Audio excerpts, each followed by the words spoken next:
Embainha tua espada. Jesus, João, capítulo 18, versículo 11. A guerra foi sempre o terror das nações.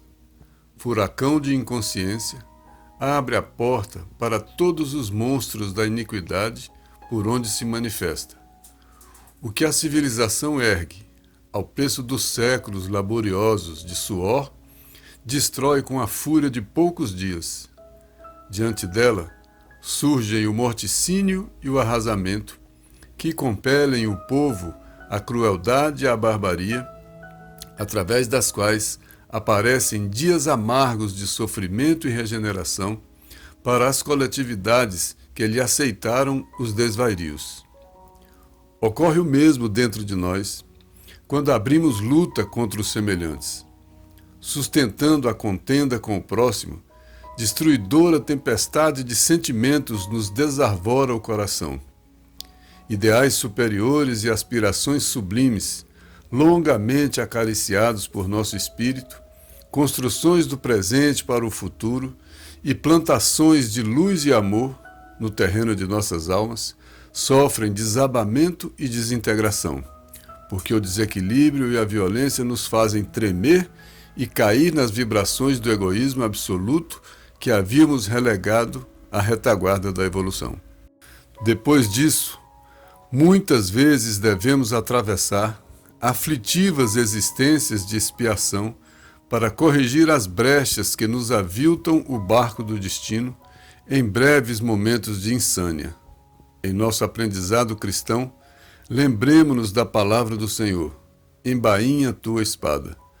Alimentando a guerra com os outros, perdemo-nos nas trevas exteriores, esquecendo o bom combate que nos cabe manter em nós mesmos. Façamos a paz com os que nos cercam, lutando contra as sombras que ainda nos perturbam a existência, para que se faça em nós o reinado da luz. De lança em riste, jamais conquistaremos o bem que desejamos. A cruz do Mestre tem a forma de uma espada, com a lâmina voltada para baixo.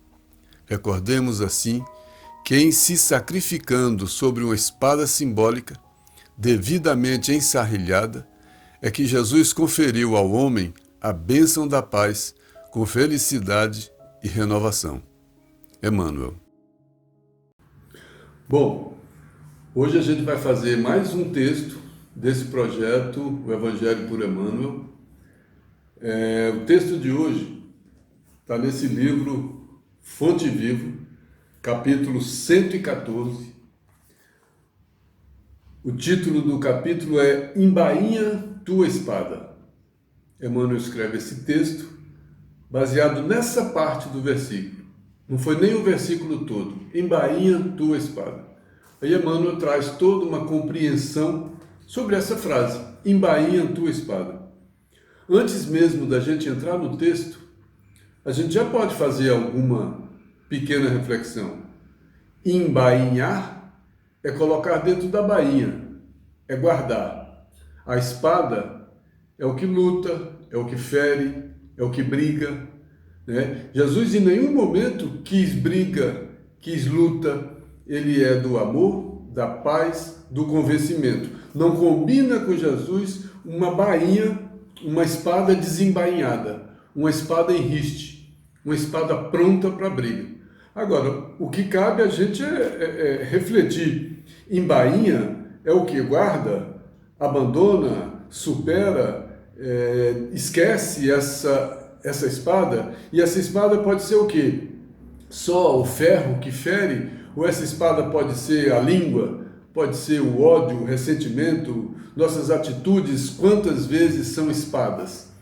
Então, quando Jesus fala, embainha a tua espada, e se a gente for na linha do Emmanuel ampliar essa reflexão, embainhar a espada é guardar, é superar, é abandonar todos esses instrumentos de luta que a gente tem.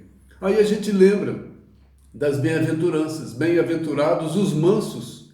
Esses mansos bem-aventurados são aqueles que guardaram a sua espada, que embainharam a sua espada. Dos grandes homens, a gente não conhece um dos maiores que viveu com a espada em riste. Até o Paulo de Tarso, que no começo da sua carreira tinha a espada da luta, com o tempo ele se converteu e quebrou essa espada, passou a usar as mãos de maneira diferente. Então o texto, Emmanuel, leva a gente para esse raciocínio. Guardar a espada, guardar a disposição de luta, guardar a predisposição da contenda, né? Guardar a predisposição dessa briga desnecessária, desse egoísmo, desse orgulho que faz a gente querer ser mais, querer ser melhor, querer tudo para a gente, né? Compreenda mais, seja mais manso, seja mais pacífico, né? Guarda essa espada, guarda a língua, né? Guarda esse coração amargurado, guarda esse ressentimento, guarda essa mágoa. Tem tanta coisa para a gente colocar na bainha e que a gente vive com ela fora da bainha. É essa a linha do texto que o Emmanuel escreve. Mas ele começa, nos 2 primeiros parágrafos, ele coloca essa luta em 2 pontos. Ele coloca essa luta fora de nós, que é na guerra, e depois passa essa luta para dentro de nós. Quando ele está com a luta fora de nós, ele começa o texto dizendo o seguinte: a guerra foi sempre o temor das nações. Aí ele está falando da guerra, e na guerra o campo de batalha é coletivo, o campo de batalha está lá fora. Então, nesse mundo de imperfeições, o campo de batalha é a convivência de todos nós, né? Então, na guerra, onde o campo de batalha está fora de mim, onde eu tenho um adversário lá fora, né? Essa guerra sempre foi o temor das nações. E ele diz: e essa guerra é o furacão da inconsciência. Que expressão bem colocada, né? Essa guerra é um furacão, quer dizer, um descontrole dos ventos daquilo que não passa pela consciência, da inconsciência, da minha incompreensão. A minha incompreensão gera esse furacão, né? Porque eu não trouxe ainda para a consciência. O que eu trago para a consciência? A virtude. Então a guerra não tem virtude. Ele diz... O Emmanuel disse que essa guerra externa, que tem um campo de batalha lá fora, ela é o furacão da inconsciência. Furacão é essa ventania incontrolável, essa energia que se forma com esse vento, mas só que é da inconsciência. Imagina a inconsciência, uma consciência fora de controle, que não tem consciência, é esse inconsciente, é esse furacão que se forma, né? E esse furacão da inconsciência abre a porta a todos os monstros da iniquidade por onde ela se manifesta. Aí ele diz: tudo que a civilização demora muitos séculos para construir, essa guerra destrói em poucos dias. A gente conhece as histórias das guerras, né? Quanto tempo o homem passa construindo cidades, civilizações, e vem uma guerra, em pouco tempo a destruição põe tudo em escombros. Por enquanto, os escombros são externos, são as casas, são as coisas lá fora, as cidades, né? Diante da guerra, surgem o morticínio e o arrasamento, que compelem o povo à crueldade e à barbaria, através das quais aparecem dias amargos de sofrimento e regeneração para as coletividades que lhe aceitaram os desvarios. Olha, aqui ele está falando de sofrimento e regeneração coletivo. Países, lugares, civilizações, né? Aí a gente começa a lembrar da história do mundo. Desde que o homem deixou de ser nômade e começou a se instalar em alguns lugares, ele começou a ampliar a vida gregária, né? Com tribos, com lideranças, e umas tribos começaram a querer ser melhores que as outras, e as tribos começaram a guerrear com os inimigos. O homem sempre procurou inimigos lá fora. E desde essas tribos, cheias de orgulho, cheias de egoísmo, a guerra existiu. Desde a guerra mais primitiva, a guerra mais moderna. Sempre é guerra, traduz sempre esse sentimento de imperfeição. E o homem escravizando o homem passando por cima dos direitos mais fundamentais do homem. Veja, os hebreus, esses povos tão antigos aí do que nós estamos falando aqui de Novo Testamento, os hebreus foram escravizados 2 vezes, né? No Egito, na Babilônia. Escravizados por quê? Porque foram vencidos Na época de Jesus, os hebreus estavam sob o jugo do Império Romano, outro grande império que foi formado. Império formado a partir de invasões, de domínios, de conquistas. Era o homem conquistando lá fora, né? As guerras santas, olha, até as religiões querendo conquistar novos adeptos, guerreando entre si para ampliar suas religiões. Olha, imagina um Cristo que era a inspiração de uma religião cristã, sendo inspiração para uma guerra santa. Olha como era o homem que estava indo para essa guerra, não era Jesus. O homem levava Jesus, às vezes, no estandarte, o nome de cristão, guerra de mouros e cristãos e por aí vai. Olha quanta coisa. Olha, esse mesmo homem foi o homem também que na época das grandes navegações, na época colonizou. O colonialismo foi isso. A América toda, a Europa colonizando a América, escravizando povos africanos, né? E quando a gente fala em regeneração, em sofrimento, a gente conhece também na história, falando nisso, que esses escravos africanos, muitos foram antigos romanos. Olha o processo coletivo de regeneração, como funciona, né? Mas não é isso a razão do texto. A gente está falando de guerras externas, onde o ambiente de luta está lá fora. E a gente só lembrou que na história do homem, em todos os momentos da história do homem, tem o homem guerreando lá fora. Jesus começou a falar para o homem, a procurar alguma coisa interior, a procurar o reino de Deus dentro de si, porque as guerras eram para fazer reinos, para ampliar os reinos. E Jesus chegou e falou: meu reino não é desse mundo, vamos fazer outro tipo de reino. Olha, o embainha tua espada, é preciso embainhar essa espada do orgulho, da guerra do orgulho, para eliminar essa guerra lá fora e encontrar o adversário dentro de mim. Quando eu encontro o adversário dentro de mim, aí eu acho uma guerra mais importante, uma guerra mais necessária. Mas aí ele fala dessas guerras externas e depois ele traz, ocorre o mesmo para dentro de nós. Aí ele está trazendo a guerra para dentro de nós. Olha o que ele diz. Quando abrimos luta contra os semelhantes, quando desembainhamos a nossa espada, sustentando a contenda com o próximo, destruidora tempestade dos sentimentos nos desarvora o coração. Se lá na guerra exterior, na guerra lá externa, era o furacão da inconsciência, que arrasava tudo, aqui ele diz que é a tempestade dos sentimentos. O furacão aqui não é mais o furacão da inconsciência que arrebenta com as cidades, com os países, com os vencidos e escraviza. Aqui a tempestade é dos sentimentos, que desarvora o coração. Meu coração fica completamente desentendido, né? Ele perde o rumo. E não era nesse coração o reino de Deus? Então, quando eu faço essa guerra com os outros, essa tempestade de sentimento faz esse coração se perder. É isso que ele está dizendo, mais uma vez. Então, embainha a tua espada, porque essa guerra também com os outros não vai funcionar. E ele diz: ideais superiores e aspirações sublimes, longamente acariciados por nosso espírito, construções do presente para o futuro e plantações de luz e amor, no terreno das nossas almas, sofrem desabamento e desintegração. Se naquele primeiro momento, nessa guerra exterior, entre os países, as nações e etc., destruíam-se cidades e países inteiros com a guerra, aqui a destruição é em outro terreno, é no terreno das almas. E o que acontece, em vez de desabar casas, desabar civilizações, o que desaba as nossas almas sofrem desabamento e desintegração.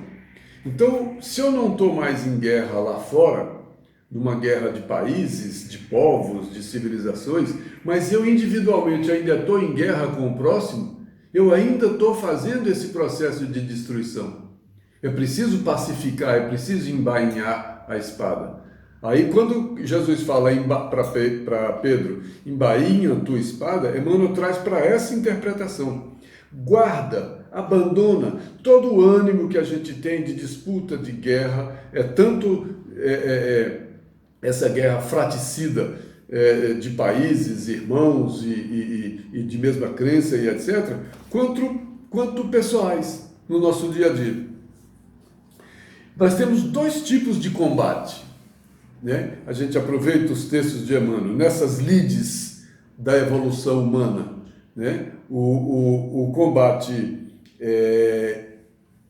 interior e o combate exterior. Esse combate lá fora, né? É aquele combate que eu brigo com tudo e com todos, visando inimigos externos. Eu quero eliminar os inimigos externos, porque esses inimigos externos me impedem de ter tudo o que eu quero. Eu não sou egoísta, eu não sou orgulhoso, eu não acho que eu sou o melhor, eu não acho que eu mereço tudo. Então tudo que está lá fora, tudo que está fora de mim, que me impede de conquistar tudo isso que eu quero, se transforma em meu inimigo.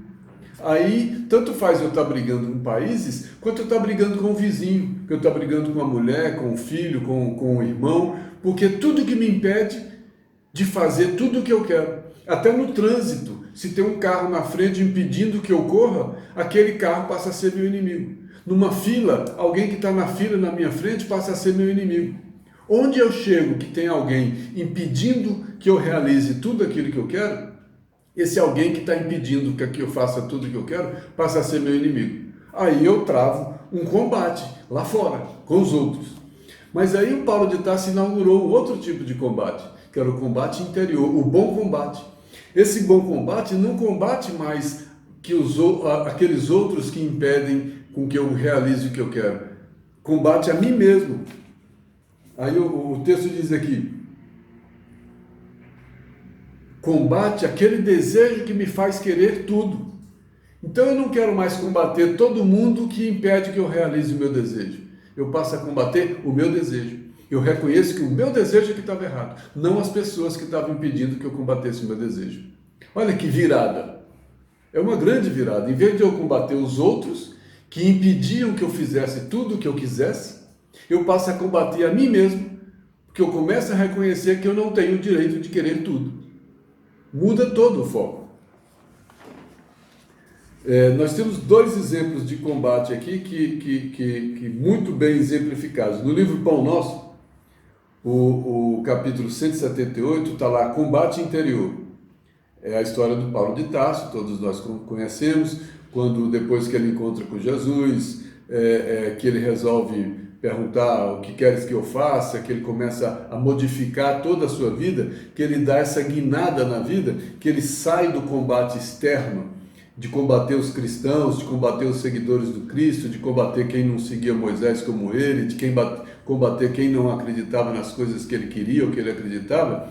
Ele passou a combater a ele mesmo, né? E olha o que acontece aqui, um texto do Emmanuel. Surgiu o momento em que o Senhor lhe convoca o espírito para outro gênero de batalha. Não é mais a batalha externa, passa a ser a batalha interna. O combate consigo mesmo. Quebra-se-lhe a espada nas mãos para sempre. Não tem braços para hostilizar, e sim para ajudar e servir. Os braços que empunhavam, que embainhavam a espada, não servem mais para lutar. Ele guardou a espada, ele embainhou a espada. Esses braços passaram a servir para ajudar. Outro tipo de ação. Esse combate, Paulo chama de bom combate. Ele caminha modificado em sentido inverso. Por que sentido inverso? Ele caminhava no sentido de querer modificar os outros. Era o sentido de dentro para fora. Vendo os outros como adversários, os outros como inimigos. E de repente ele viu que o sentido não era esse, o sentido era esse. O sentido era inverso, o sentido era para ele mesmo, modificar a si mesmo. Ele inverteu o sentido, parou de combater lá fora e passou a combater lá dentro. E ele chamou isso de bom combate, que o bom combate é o combate consigo mesmo. Ao invés de humilhar, os outros, dobra a própria cerviz. Aí o Emmanuel faz até um lembrete para a gente, ó. Se ainda não combates contigo mesmo, dia virá em que serás chamado a semelhante serviço. Se a gente ainda hoje se encontra nesse combate onde o terreno é externo, exterior, só o terreno exterior, pode ter calma que a gente não está pronto ainda para esse combate interno. né? Então, se ainda não combates consigo mesmo e ainda está combatendo os outros, calma, dia virá em que será chamado a semelhante serviço, como Paulo de Tarso foi chamado em Damasco, como Madalena foi chamada também, como Pedro foi chamado, como todos são chamados. Então, se a gente ainda está na briga para vencer os adversários lá fora, pode ter calma que já já a gente vai entender que os adversários não estão lá fora, que o nosso campo de batalha não está lá fora. O nosso campo de batalha está aqui dentro. Porque se é aqui dentro que a gente constrói o reino de Deus, a gente não pode construir o reino de Deus num campo de batalha. Então esse coração tem que estar manso, esse coração tem que estar pacificado. Não dá para eu construir o reino de Deus com a espada em punho. Por isso, no cristianismo não tem imposição, não tem constrangimento, é com calma, é respeitando o tempo de cada um. E cada um aos poucos, no começo está com a espada pronta para ferir, com a língua pronta para falar, com o ódio pronto para manifestar, com o ressentimento pronto também, com todas as nossas armas, com todas as espadas fora da bainha. De repente a gente vai começando a perceber, esse evangelho vai chegando, esse cristianismo vai chegando, esse espiritismo vai chegando, e a gente começa a embainhar essas espadas com as quais a gente feriu tanta gente por tanto tempo. E a gente começa a guardar essas espadas, embainhando cada uma dessas espadas. Aí a gente vai se tornando esse manso. Mas ninguém se torna manso antes de estar humilde, antes de viver as aflições. Por isso, bem-aventurados os mansos, depois de bem-aventurados os humildes, depois de bem-aventurados os aflitos. Porque muitas vezes é preciso, antes de mais nada, a humildade. Depois viver essa aflição para amansar e aí aos poucos compreender tudo isso. Tem um texto também de Humberto de Campos, no livro Boa Nova, na introdução, que esse texto é marcante. Na introdução ainda, o Humberto de Campos falando: o meu problema atual não é o de escrever para agradar, mas o de escrever com proveito. Escrever para agradar, ele está escrevendo para fora.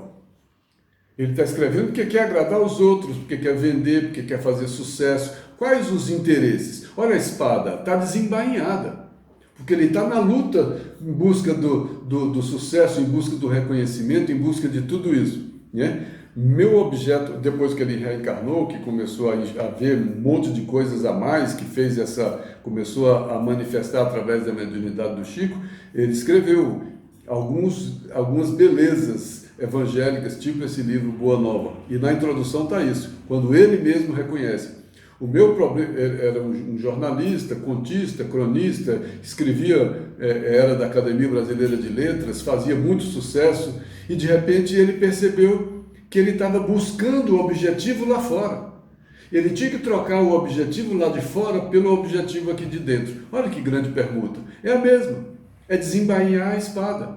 A espada, todo tipo de espada, é guardar, mudar o terreno do combate, mudar a área do combate, passar o combate para dentro. Aí ele diz: não mais escrevo para agradar, mas o de escrever hoje com proveito. Escrever com proveito é com utilidade, tem que ser bom, tem que ser verdade, tem que ser útil, tem que acrescentar alguma coisa para si e para os outros. Então não é mais meramente para agradar, para vender, para fazer sucesso. O sucesso é uma coisa que está lá fora. Ele agora quer resolver questões internas. E ele conclui: já possuo o bom ânimo para enfrentar os inimigos de minha paz, que se abrigam em mim mesmo. Que conclusão, né?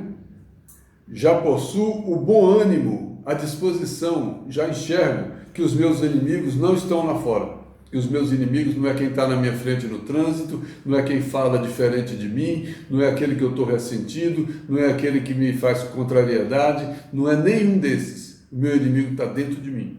O que me faz sentir de maneira diferente cada uma dessas coisas que me fazem desembainhar essa espada e ficar com a espada da língua, com a espada do ressentimento, da mágoa, sempre pronta para a briga. Aí eu não amancei, né? Tem um texto também do Emmanuel Chico que fala glória cristã. Olha, a glória cristã não está lá fora. a glória cristã está aqui dentro. Na mesma linha, eu peguei textos que falam sobre a mesma situação, né? Emmanuel diz nesse texto, glória cristã: o mundo desde muito conhece glórias sangrentas da luta homicida. A história do mundo é a história dessas glórias sangrentas, das lutas homicidas, das guerras de domínio. E uma sociedade dominando outra, um povo dominando o outro, matando, escravizando, tirando proveito. Essa o povo conhece muito. E ele cita algumas. Glória da avareza, que se manifesta nos cofres, né? Da fortuna morta. Morta por quê? Deixa os mortos enterrar os seus mortos. E essa fortuna é morta, ela não traz essa vida. Glórias da avareza, glórias do orgulho, nos brasões inúteis, né? Das famílias e etc., da nobreza, né? Glórias da vaidade, nos prazeres mentirosos que precedem o sepulcro. Olha, os prazeres que precedem a morte, que não levam a lugar nenhum. Aí ele vem, o Emmanuel diz: a glória do cristão é mais profunda, porque ela é interna, e ela é mais difícil. É mais difícil vencer a si mesmo do que vencer alguém lá fora. Para vencer alguém lá fora, eu só preciso ser mais forte do que ele ou ter alguma oportunidade. Para vencer a mim, eu tenho que ser mais forte do que eu mesmo. O meu desejo tem que ser mais forte do que a minha imperfeição. E a minha imperfeição é muito forte, meu desejo é fraco, meu desejo é pequeno. A minha consciência é menor do que a minha imperfeição. Aí é uma luta que é preciso ser herói de si mesmo. Fazer com que as minhas pequenas virtudes aumentem vencendo as minhas grandes imperfeições. É uma luta de Davi contra Golias. Por isso é que é difícil fazer essa travessia. Essa é a grande luta, esse é o grande combate. Aí Emmanuel diz: a glória do cristão é mais profunda, mais difícil. É quase sempre o lado inverso dos triunfos humanos. É quase sempre o lado inverso dos triunfos humanos. Por quê? Porque os triunfos humanos são do lado de fora. E essa aqui é do lado de dentro. É invertida. É dando que se recebe, é perdoando que é perdoado, é morrendo que se vive. Olha como é sempre o lado inverso. Porque um está lá fora e o outro está aqui dentro. Paulo de Tarso não caminhou por caminhos inversos depois? Ele vivia perseguindo e depois viveu para se alterar, para se modificar. Entretanto, essa glória é tão grande que o mundo não a proporciona nem pode subtraí-la. Então essa glória de vencer a mim mesmo, o mundo nem me dá nem me toma. O mundo não me proporciona essa glória e nem me toma. Eu estou no mundo para dentro do mundo vencer a mim mesmo, aí eu conquisto essa glória. Mas não é o mundo que me dá, o mundo é um instrumento.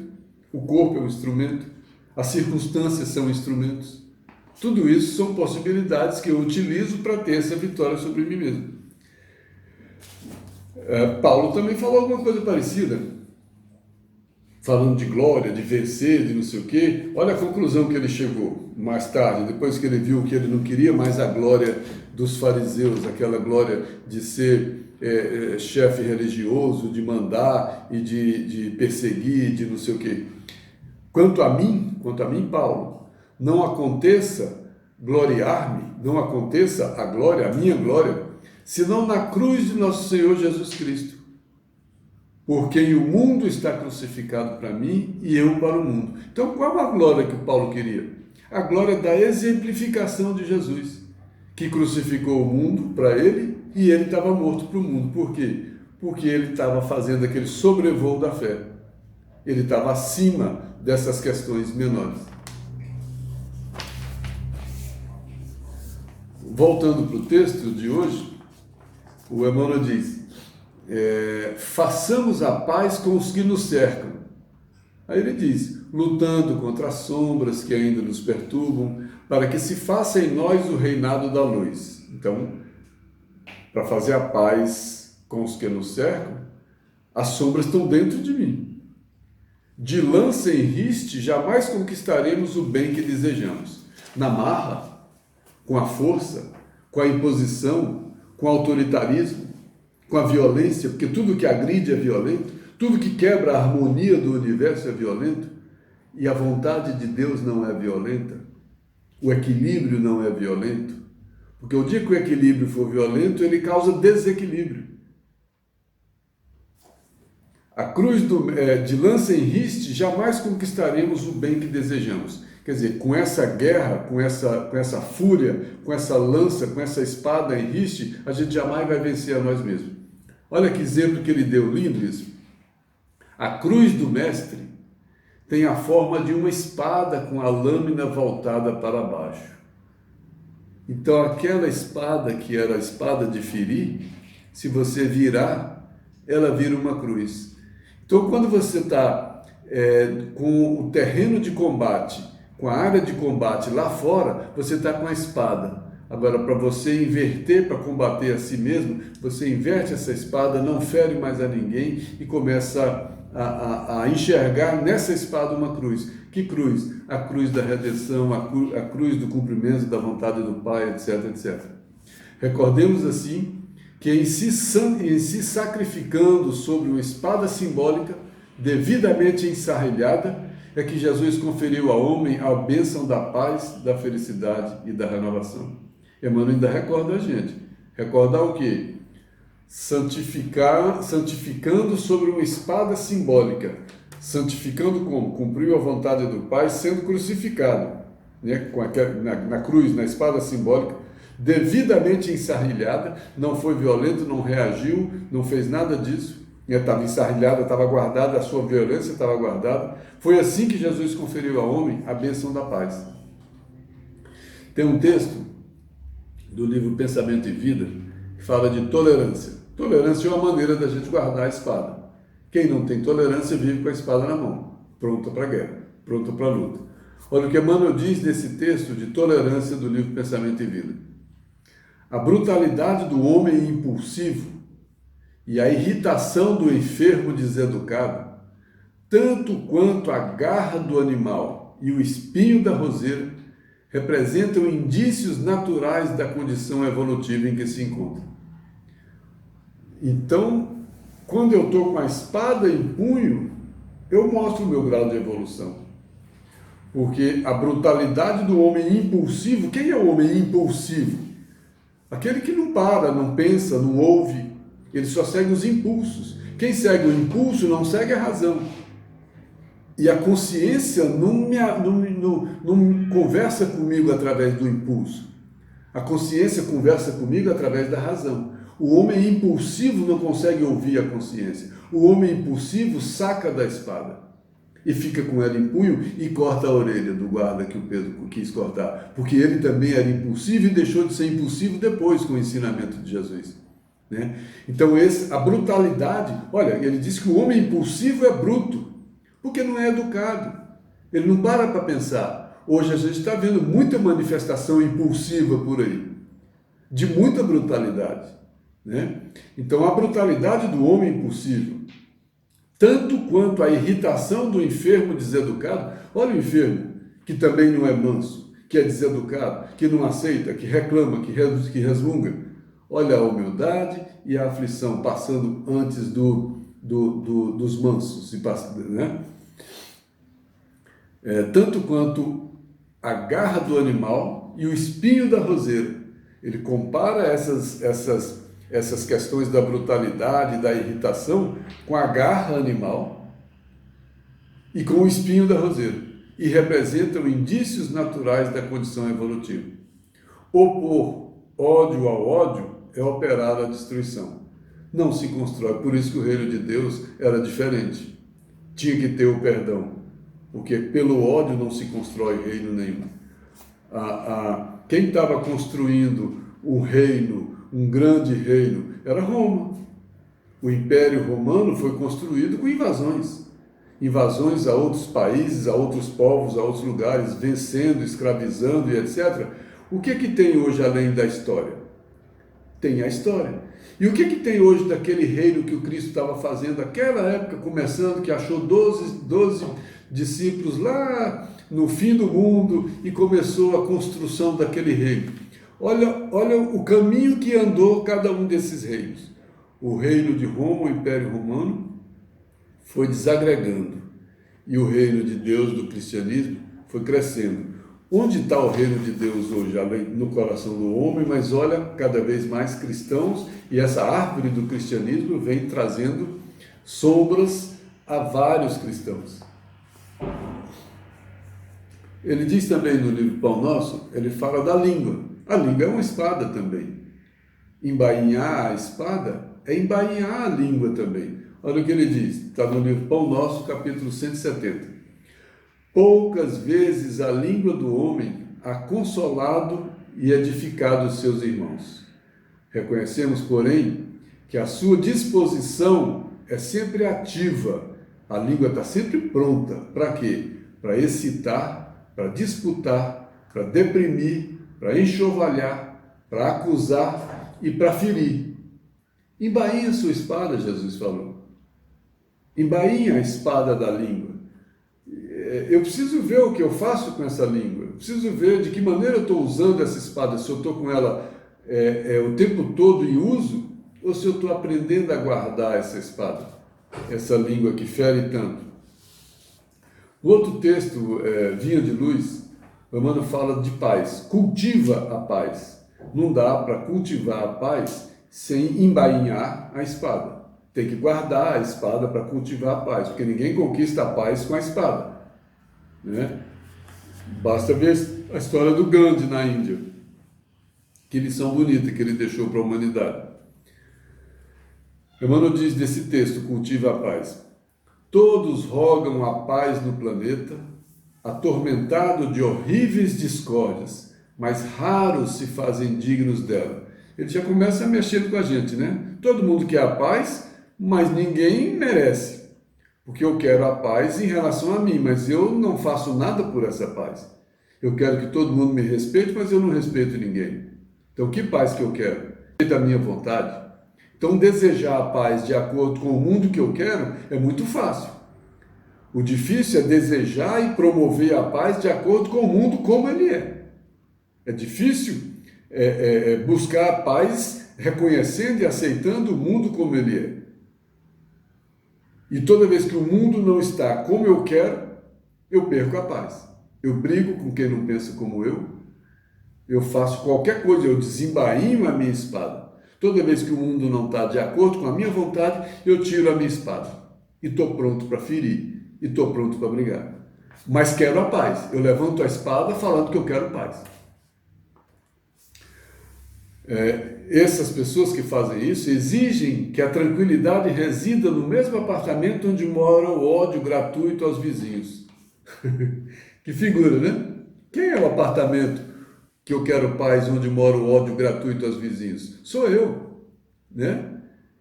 No mesmo lugar, no mesmo coração que mora o ódio, há um monte de gente que convive comigo, eu quero que venha a paz. Como vai ser isso? Como eu posso trazer paz para um coração que só quer guerra? Como eu posso trazer paz para um coração que está com a espada em riste, que está com a espada pronta para ferir, pronta para lutar? Então, o primeiro instrumento de trazer a paz é ensarrilhar a espada, é guardar a espada, botar a espada na bainha, abandonar essa espada que fere, porque toda espada que fere não traz a paz. Jesus falou uma coisa bem interessante nesse sentido também. Eu vos envio em meio de lobos, né? Na época, ide pelo mundo e pregai o evangelho a toda criatura. O que ele falou? Vão por aí, vão pregar o evangelho. E pregar não é falar, pregar é viver o evangelho. Mas vocês vão no meio de lobos. Que lobos? Lobos que vão devorar vocês? Não foi nesse sentido. E Emmanuel fala isso nesse texto de maneira muito linda. De lobos, eu te envio no meio de lobos, eu te envio no mundo dos imperfeitos. E se você só tiver a paz, se você estiver no mundo perfeito, como é que vai ser? Você vai ter que conquistar essa paz no mundo imperfeito, em meio a lobos. Os lobos são os imperfeitos, e às vezes eu me esqueço que eu sou um desses lobos. E o homem é o lobo do homem, né? Olha o que ele diz. Nesse texto, Vinha de Luz, capítulo 82, em meio de lobos. Jesus ensinava os discípulos Jesus enviava os discípulos ao centro de conflito áspero no mundo, ao centro de conflito áspero, não para o paraíso. Roguei ao Pai, que não os tires do mundo, mas os livres do mal. Não tirar do mundo é deixar aqui mesmo, é aqui onde tem as imperfeições. Então Jesus, naquele momento que ele enviava os discípulos em meio a lobos, ele enviava os discípulos ao centro de conflito áspero, não no gesto de quem remete carneiros ao matadouro, não para morrer, para sucumbir à violência do mundo, à imperfeição das pessoas, mas sim a gleba de serviço. Então o lugar de serviço era no hospital, é na escola, é na imperfeição. Jesus estava enviando os discípulos, ide pelo mundo e pregar o evangelho, é exatamente isso. Ensine também a embainhar a espada. Vá para o mundo onde está todo mundo com a espada na mão e comece a pregar que não é com a espada na mão que a gente vai resolver. Comece a pregar que é preciso guardar a espada. As espadas que a gente tem. Todas as espadas. A gente é colecionador de espadas. Não mandava os discípulos como se fossem carneiros ao matadouro, e sim a gleba de serviço, onde pudessem semear novos e sublimados dons espirituais, entre lobos famintos, através da exemplificação do bem incessante. Como é que exemplifica o bem incessante? Que era através do que Jesus falou que era para fazer? Com a espada na mão? Não exemplifica o bem incessante. Então era para ir no meio dos imperfeitos, em toda a imperfeição do mundo, e no meio dos imperfeitos não tirar a espada da mão, da bainha, guardar a espada e viver de exemplificação no serviço incessante. O que foi a cruz? Jesus estava com a espada guardada. Quanta coisa e poder ele tinha para fazer naqueles momentos. Mas será que Jesus ia instituir o reino de Deus usando os seus conhecimentos de química, de física, da natureza, das leis da natureza, para fazer o quê? Ele fez o bem, curou e mais um monte de coisas utilizando esse conhecimento. E se ele quisesse ter usado esse conhecimento para amedrontar, para assustar, ele teria sido pregado na cruz e morto? Ali ele embainhou a espada e se deixou pregar numa espada de cabeça para baixo, que virou a cruz. Ali ele enterrou a espada. Ali ele ensinou para a gente como enterra a espada. A espada virou a cruz. E mais um texto só, que faz a gente refletir também. Está no texto Que despertas, pão nosso. Imagina eu brigando com tudo e com todos, com a espada na mão a todo momento. O que eu vou estar despertando nos outros? Eu vou despertar medo, eu vou despertar antipatia, eu vou despertar ódio, eu vou despertar um monte de coisas. Aí Emmanuel aqui dá uma dica para a gente observar o que a gente desperta nos outros, para a gente se conhecer melhor. O que o Cristo despertou com toda a sua mansidão, mansuetude, que às vezes as pessoas falavam que ele era mole, porque não reagia. O que ele despertou 2000 anos depois, todos nós falando de Jesus, tentando aprender um pouco suas lições. E aqueles valentões? Aquele que furou a barriga dele com a lança? Humberto de Campos conta a história depois, que ele foi atendido e etc. Quanta gente, quantos valentões tiveram que depois fazer todo o processo de regeneração? E a lição da cruz enterrada, da espada enterrada de Jesus está cada vez mais viva. Quando a gente está aqui nesse projeto de estudo do Evangelho através do Emmanuel, é exatamente isso que a gente está fazendo. Tentando estudar, aprender e compreender cada vez mais e melhor as lições desse Espírito perfeito que ensinou a guardar a espada. E tanto tempo depois eu não aprendi a guardar minhas espadas. Eu chego em casa depois do trabalho com a espada na mão. Eu vou conversar com os meus filhos com a espada na mão. Eu vou no trânsito com a espada na mão. Eu vou para a casa espírita com a espada na mão. Eu finjo que guardo, começo a conversar mansinho. Quando alguém fala qualquer coisa, eu tiro a espada. Então, como eu posso estar virando esse cristão? Um cristão de espada na mão. Eu não vou virar um cristão com espada na mão. Bem-aventurados os mansos. Só guarda a espada quem ficou manso. Enquanto eu tiver essa imperfeição da fúria animal dentro de mim, eu não vou guardar, não vou conseguir oferecer a outra face. Eu vou tirar a espada. Mas esse último texto, que despertas? Examina os assuntos e as atitudes. Examina os assuntos e as atitudes que a tua presença desperta nos outros. Observa o que sua presença desperta nos outros. Simpatia? Antipatia? Né? Com atenção, descobrirás a qualidade de tua sombra. E se te encontras interessado em aquisição de valores iluminativos com Jesus, será fácil descobrires as próprias deficiências e corrigi-las. Os outros conhecem muito mais as minhas deficiências do que eu. Conhecer a mim mesmo também pelo que desperto nos outros. Dá para eu me conhecer pelo que eu desperto nos outros. Por que as pessoas não falam direito comigo? Elas têm um certo receio. Porque toda vez que elas falam comigo, eu dou um coice, eu brigo. É fácil demais brigar comigo. Eu estou toda hora melindrado, eu estou toda hora chateado. É difícil as pessoas me chamarem para fazer uma coisa ou outra, porque onde eu vou eu crio problema. Olha a reação das pessoas em relação a mim. Por que tem pessoas que todos gostam? E tem algumas pessoas que ninguém gosta. Tem pessoas poderosas que as pessoas respeitam. Respeitam por medo, por temor, mas não tem aquele prazer, não tem a mansidão de Jesus.